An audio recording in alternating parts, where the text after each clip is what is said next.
Boa noite. Veja no Brasil TV desta sexta-feira, dia 5 de julho. No Rio de Janeiro, 3 adolescentes negros, filhos de diplomatas, são abordados por policiais militares armados. As famílias acusam os PMs de racismo e truculência.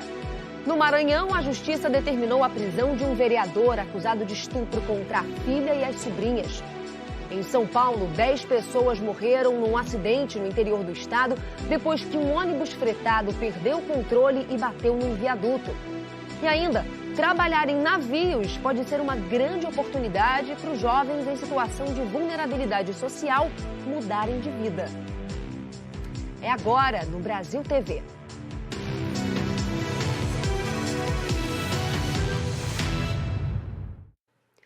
No Rio de Janeiro, a Polícia Civil e a Polícia Militar investigam uma abordagem de policiais militares a adolescentes. No grupo estavam filhos de diplomatas que passam férias no estado. As famílias dizem que é um caso de racismo, já que 3 dos jovens são negros e foram tratados com truculência. Uma abordagem policial que pode virar incidente internacional. 2 dias depois do ocorrido, os adolescentes ainda tentam entender o que aconteceu. No momento eu não senti nada, né? Mas depois, quando foi para dormir, eu estava um pouco traumatizado, com mais medo. Conversamos hoje com jovens que sofreram a abordagem em Ipanema registrada por câmeras de segurança. Voltando da praia, a gente vai deixar o meu primo na casa dele, que é ali naquela rua. Cumprimentamos ele, ele entra e na hora que ele entra, a polícia para assim por trás.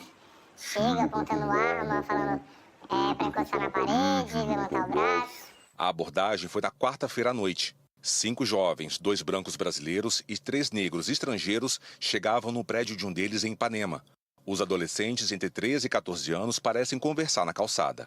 De repente, a viatura da PM atravessa as pistas. 2 policiais desembarcam com armas em punho. Eles fazem todos entrar no prédio. Por outro ângulo, dá para ver que um dos PMs empurra os jovens. O adolescente brasileiro, que é branco, diz que houve mais truculência com os amigos negros. Muito mais tensão vindo para eles, muito mais agressividade, encostando eles na parede, levantando o braço do que comigo. Os 3 jovens negros são filhos de diplomatas do Canadá, do Gabão e de Burkina Faso. Moram em Brasília e vieram passear no Rio. O adolescente canadense de 14 anos conta que demorou a compreender o que estava acontecendo. No início, né, eu achava que era uma zoeira. Então eu tava rindo até, mas depois de um tempo eu vi meus amigos com medo, e aí eu vi que era uma coisa séria. Ele se empurrou, né, na parede com força, até que machucou um pouco. O caso já está sendo acompanhado pelo Itamaraty. O Ministério de Relações Exteriores disse que busca averiguar as circunstâncias do ocorrido para avaliar se toma providências. O caso aconteceu em frente a esse prédio, aqui na Rua Prudente de Moraes, em Ipanema. Depois da repercussão, a Delegacia Especializada em Atendimento ao Turista abriu investigação. A Polícia Militar emitiu uma nota, dizendo que os PMs estavam com câmeras corporais e que as imagens serão analisadas para constatar se houve excesso. E que nos cursos de formação, disciplinas como direitos humanos, ética e direito constitucional são prioridade absoluta. Os adolescentes tentam agora se recuperar do trauma para aproveitar o resto das férias no Rio. A gente saiu ontem, né? A gente escutava sirene de polícia, de bombeiros, de qualquer coisa, e já ficava mais ligado, ficava mais atento, mais com medo. Eu não estava preparado para o policial, eu estava mais preparado para ser roubado pelos bandido, coisa assim. Foi uma violência psicológica, foi uma violência física, não tinha razão, sabe? Meninos menores de idade, né, poderiam ter sido abordados pedindo identidade, perguntando o que estavam fazendo. É racismo, é crime, entendeu? Isso foi praticado ali para todos verem. A Delegacia de Crimes Raciais do Rio de Janeiro também entrou no caso e disse que vai ouvir os jovens. O secretário da Polícia Militar disse que um procedimento apuratório foi aberto para esclarecer o caso e que a PM vai colaborar com a investigação da Polícia Civil. Em Cuiabá, Mato Grosso, a Polícia Militar está investigando a conduta de PMs durante uma abordagem num bar. A confusão começou depois que este homem foi imobilizado por policiais militares dentro de um bar na região da Praça Popular, em Cuiabá. Os PMs foram chamados ao local porque o homem conhecido como Neguinho estaria assediando mulheres e clientes na região. Na abordagem, o suspeito, que usa tornozeleira eletrônica, resistiu à prisão, fato que chamou a atenção do defensor, que pegou o celular e filmou a ação. Na imagem, é possível ver o homem imobilizado e gritando por socorro. O defensor público conversou hoje com a nossa equipe. Nós estávamos nesse bar quando entrou uma pessoa e caiu ao lado da nossa mesa, toda ensanguentada, pedindo socorro, dizendo que eles vão me matar. Eu apanhei e eles vão me matar. Eu, no primeiro momento, eu acreditei que essa pessoa havia sido vítima de agressão por outros particulares. E pensei na hora, vou chamar a polícia. Já esse outro vídeo mostra o procurador do estado discutindo com o PM. A confusão terminou aqui na rua, do lado de fora do bar. Mais uma vez, o defensor e o procurador tentaram conversar com os policiais, mas foram algemados e presos. Inclusive, um dos policiais chegou a sacar a arma durante as prisões. Depois disso, eles foram levados pelos policiais à central de flagrantes da capital e foram liberados pelo delegado de plantão por não haver provas que poderiam incriminá-los. A situação no CISC, lá na base da Polícia Militar, só foi controlada porque um Major Borges, chegou lá, ele foi comunicado da ocorrência e precisou intervir, levantar a voz com os policiais para que os ânimos acalmassem. E depois disso nós ficamos esperando lá na delegacia até a confecção do boletim de ocorrência, que foi encaminhado para o delegado. E o delegado de plantão sequer nos ouviu porque ele falou que não tinha nenhum indício de nada, de nenhum crime, nenhum termo de ajustamento, nada. Neste documento assinado pelo delegado Arnon Mendes Lucas, ele afirma que não há elementos mínimos da autoria delitiva ou materialidade para o registro do procedimento e determina algumas providências, como o depoimento dos PMs, liberação dos autuados, envio do procedimento para a 2ª Delegacia da capital, exames de corpo de delito e, por fim, o envio do procedimento para a Corregedoria da Polícia Militar. O comandante-geral da PM se manifestou através de uma nota e disse que foi aberta uma sindicância para esclarecer todas as condutas. Reforçou ainda que sempre será o primeiro a defender a tropa quando atacadas de forma injusta, mas o primeiro a cortar na própria carne, caso necessário. Especialmente aqueles PMs que agridem de forma truculenta e contrária às normas vigentes. Ao lamentar o caso, ele reforçou ainda o respeito e solidariedade aos possíveis cidadãos ofendidos. A PM não informou quem são os militares e se eles foram afastados das ruas. A Defensoria Pública de Mato Grosso disse que não vai tolerar qualquer tipo de abuso contra defensores e que seguirá atuando para coibir situações de violência ou abuso de poder. Já a Procuradoria-Geral do Estado não quis se manifestar. O homem abordado foi encaminhado ao hospital com escoriações no rosto e o ombro deslocado. No Pará, já passa de 30 o número de pessoas presas na Operação Guardião Digital de combate a crimes virtuais. As ações são da Polícia Civil do Pará e também de São Paulo e estão sendo realizadas no interior paulista. A operação foi realizada por equipes do Pará com o apoio de policiais da Baixada Santista, litoral de São Paulo, e se concentrou em 12 municípios paulistas. Em 3 dias foram 32 prisões. Entre os alvos, pessoas que tinham participação direta no esquema criminoso e os responsáveis por ceder as contas bancárias para os golpes aplicados pela internet. Modalidades em que todos nós, de alguma forma, já fomos tentados a cair nesse golpe. É o falso milão, é a pessoa que se passa por um parente, que invade as redes sociais, invade o Instagram da pessoa e assim consegue usufruir de valores financeiros que normalmente são recuperados, porque após captar o recurso, eles são pulverizados em outras contas. Até agora, o prejuízo causado pelos criminosos está estimado em cerca de 10 milhões de reais, mas pode ser muito maior. Ainda há mandados de prisão a serem cumpridos. Ao todo, somam quase 100. Aqui no Pará, a maioria dos golpes foi aplicada na região metropolitana de Belém. E o rastreio só foi possível por causa das denúncias das vítimas. Nós temos uma equipe especializada exatamente em investigar esse tipo de crime e que nos permitiu identificar não apenas quem são os criminosos e onde eles estão. A operação está em andamento e as ações também têm como alvo suspeitos do crime de pedofilia pela internet.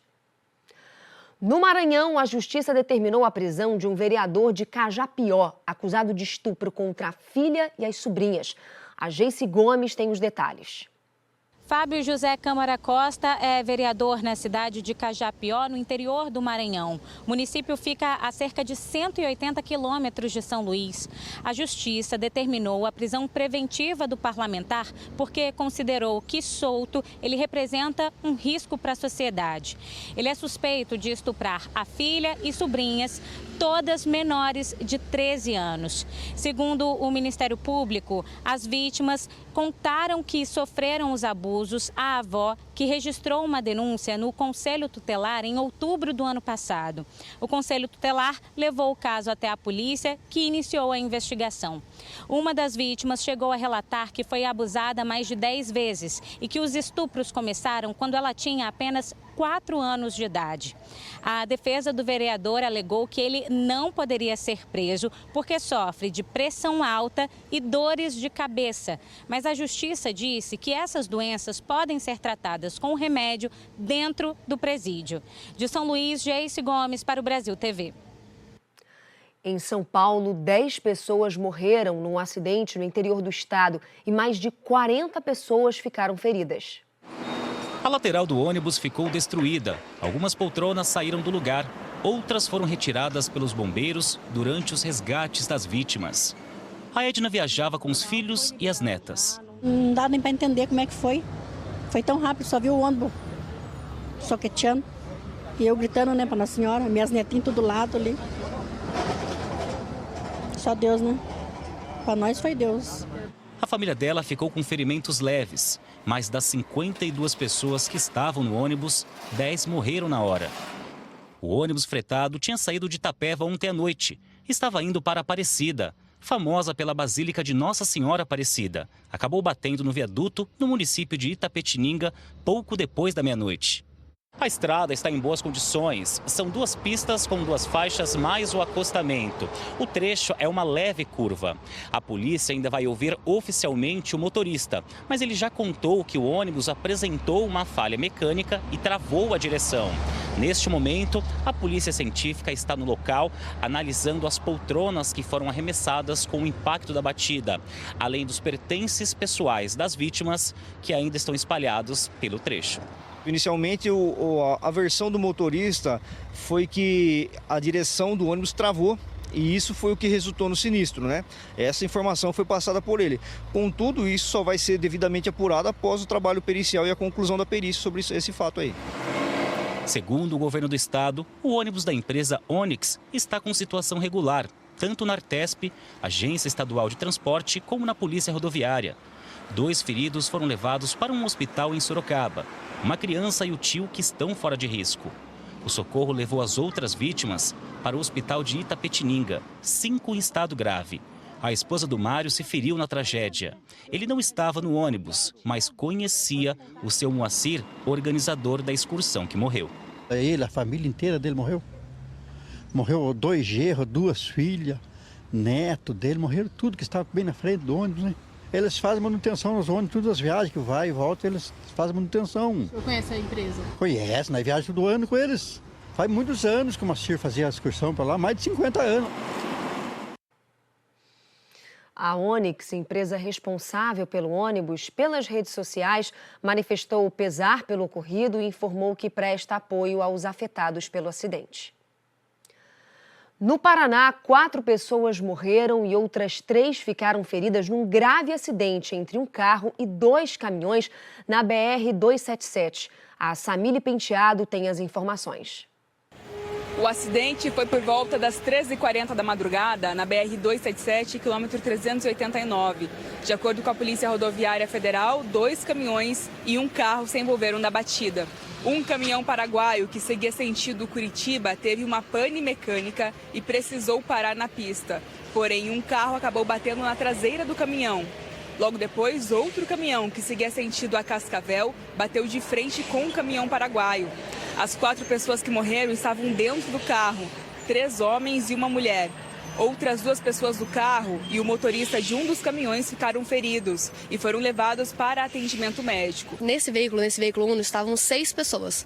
2 dessas pessoas estavam ali andando pela rodovia, conscientes, né? As outras, tinha uma pessoa presa no veículo, as outras já estavam na rodovia. Quando veio um outro veículo pesado e acabou colidindo, né, frontalmente ali com o outro veículo pesado que já estava parado na rodovia. Por causa da batida, a PRF interditou a BR-277 das 5 às 9 horas da manhã. Filas de mais de 10 quilômetros se formaram na rodovia. De acordo com a PRF, a terceira faixa sentido a Curitiba continua bloqueada e sinalizada até que os 2 caminhões envolvidos no acidente sejam retirados. Ainda não há previsão para isso. No Rio Grande do Sul, investimentos iniciais na recuperação de Porto Alegre devem chegar a quase 900 milhões de reais. O orçamento foi aprovado pela Câmara de Vereadores. O escritório recém-criado vai ser responsável pela coordenação dos projetos para reconstruir Porto Alegre no pós-enchente e ainda preparar a cidade para enfrentar as mudanças climáticas.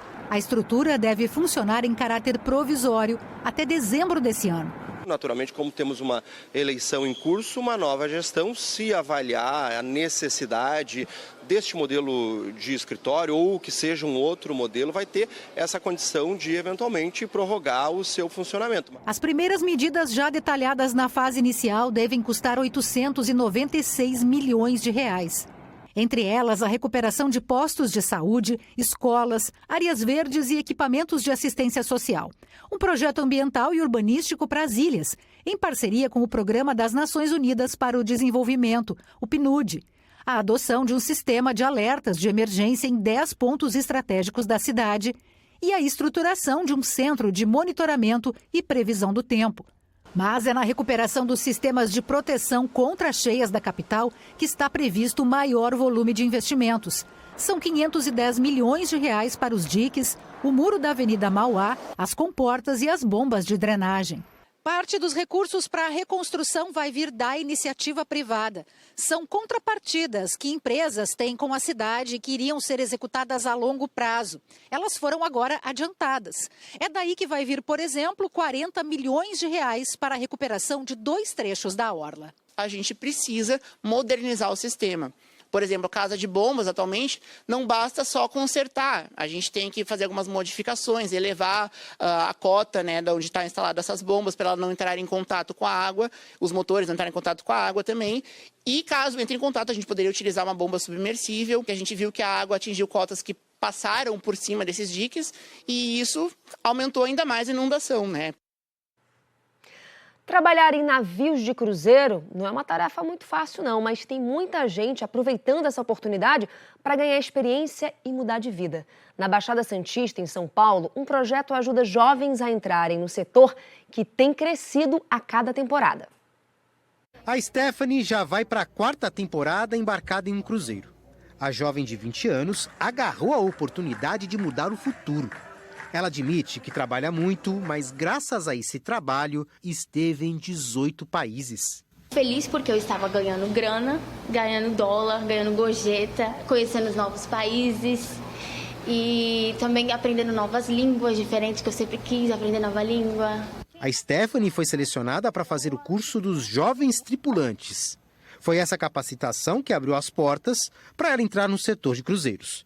O Fabrício é o idealizador do programa, que já formou 35 mil pessoas. É um curso de qualificação profissional com duração de 4 meses. Esses tripulantes vão trabalhar nas áreas que têm mais ofertas de emprego, que são bar, restaurante, cozinha, governança. A expectativa é que 1.400 trabalhadores brasileiros sejam contratados para a próxima temporada de cruzeiros.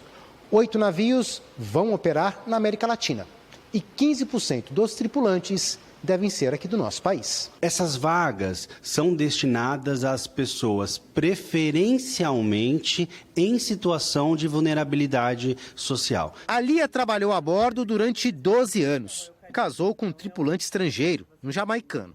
Agora trabalha na seleção das pessoas que vão fazer o curso Jovem Tripulante. É importante saber falar inglês, se comunicar em inglês.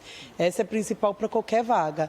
Depois disso, é importante ter os conhecimentos técnicos, entender como funciona a vida a bordo, como é que funciona a rotina, a hierarquia e tudo mais. Quanto mais informação, melhor o preparo na questão técnica, né? E fora isso, também o preparo emocional, que vai ficar longe da família, que vai trabalhar todo dia. A Raquel se encaixava em um desses perfis. Se capacitou em 2011, passou por 35 países e até conheceu o marido num navio, um tripulante croata com quem ela tem 2 filhos. O navio, ele não é uma forma de você conhecer o mundo sem pagar, sem investir, né? O navio, ele é uma porta para que você consiga trabalhar em qualquer departamento aqui em terra depois. Veja a seguir, em Sergipe, a seleção brasileira de ginástica rítmica se despede do público brasileiro e faz o último ensaio aberto ao público nesse fim de semana. E também, Juazeiro do Norte, no Ceará, vai ser palco de um encontro com vários grupos juninos no Nordeste, hein? É daqui a pouquinho.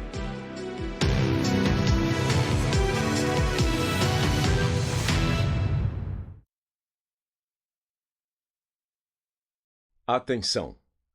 O sinal da antena parabólica analógica será desligado no dia 18 de agosto de 2024. Esta é a sua última chance para garantir que você continue recebendo o sinal da TV Globo em sua casa. Se você ainda não fez a troca, é essencial que faça o quanto antes. O que fazer?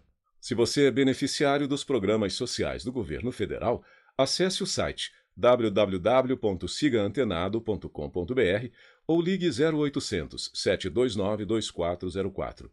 Caso contrário, procure um antenista ou vá até uma loja especializada. Não deixe para a última hora.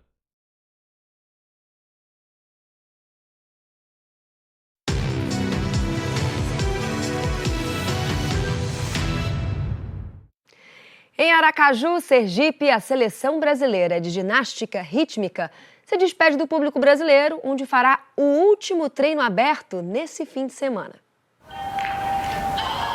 São os últimos dias em Aracaju e antes da despedida tem treino, repetição, ajuste na série, tudo sob o olhar atento de Camila Ferezin. A gente se sente muito acolhida aqui em Sergipe, então acho que vai ser um momento muito importante para nós. É o último treino aqui em Aracaju e também o último treino no Brasil antes dos Jogos Olímpicos. E é isso, a gente está ansiosa para mostrar a nossa série muito bem executada, a gente tem treinado firme. E não só isso, vai ser muito especial porque eles vão divulgar oficialmente os nomes das 5 convocadas para os Jogos Olímpicos. Vamos ter aqui também Bárbara Domingos e Maria Alexandre, que são do individual. Então vai ser um evento lindo, grande, com muitas outras apresentações e a gente conta com a torcida e a presença de vocês. A gente treina aqui em Sergipe, a gente leva o nome de Sergipe para o mundo, né? A gente representa cada sergipano nas nossas competições, cada brasileiro. Então ter esse último treino aqui em Aracaju vai servir de mais motivação ainda e mais apoio, né? Um reforço positivo para o nosso time, para a gente chegar aí no nosso primeiro objetivo, que é na Romênia, antes dos Jogos Olímpicos, muito bem, muito motivadas. Além de bolas e fitas, as meninas vão apresentar a série dos 5 arcos, premiada com a medalha de prata na última prova em Milão, na Itália. Aliás, o Brasil vive um momento especial sob o comando de Camila Ferezin. O grupo ganhou maturidade, acumulou conquistas inéditas e consolidou o país como uma das principais potências mundiais. A ficha vai caindo, né? É os Jogos Olímpicos e apesar de ser o segundo, a sensação é diferente. Cada Olimpíada é uma sensação diferente. Eu estou muito feliz em poder estar aqui em mais um ciclo. Somente 5 ginastas que vão nos representar, são 12 ginastas aí que se dedicaram muito ao longo de todos esses anos. É uma parte mais difícil, né? Que a gente gostaria de levar todas, mas infelizmente são só 5. Depois da apresentação em Aracaju, o Brasil viaja para a Romênia, onde disputa mais uma edição da Copa do Mundo de Ginástica Rítmica. Será o último teste antes dos Jogos Olímpicos. E da Romênia, as meninas seguem direto para fazer a aclimatação em Paris, na busca por uma inédita medalha olímpica. A gente está aqui na torcida. Bom, a gente já está em julho, mas ainda tem quadrilha em algumas cidades do Brasil. Juazeiro do Norte, no Ceará, por exemplo, vai ser palco de um encontro com vários grupos juninos do Nordeste. Por aqui, os instrumentos estão afinados. Colorido também já tomou conta do Parque de Eventos Padre Cícero, em Juazeiro do Norte, no sul do Ceará. Pelos próximos dias, a cidade vai sediar o Nordestão Padre Cícero de quadrilhas juninas. Isso fomenta o turismo, fomenta os barraqueiros que vão estar aqui vendendo também, todos de forma gratuita, né? Então a gente fomenta também a economia criativa e a economia local. A expectativa da organização é que cerca de 30 mil pessoas prestigiem as apresentações das quadrilhas juninas, representantes de todos os estados do Nordeste. E elas prometem fazer bonito, até porque os passos estão bem ensaiados. É um privilégio a gente saber conhecer outras formas de quadrilha, né? Outras formas juninas que é em cada estado, que cada estado tem sua forma de dançar. Então, pra gente dançar, conhecer pessoas também, conhecer outros estilos de quadrilha, é um prazer enorme para Santo Antônio. A gente vai estar indo da Paraíba, mas vai ter os outros estados aí, cada um com sua quadrilha representando e mostrando a sua cultura. O evento é gratuito e conta com acessibilidade. Além do espaço reservado para deficientes físicos, lá na frente do palco, num local privilegiado para eles assistirem os espetáculos, nós temos também a tradução simultânea de Libras, guias videntes para pessoas que têm deficiência visual e também monitores para acompanhar as pessoas que são portadoras do aspecto autista. O Brasil TV fica por aqui. Outras notícias no Jornal Nacional, às 8h30 da noite, hora de Brasília. Uma ótima noite para você e um excelente fim de semana. Tchau, tchau.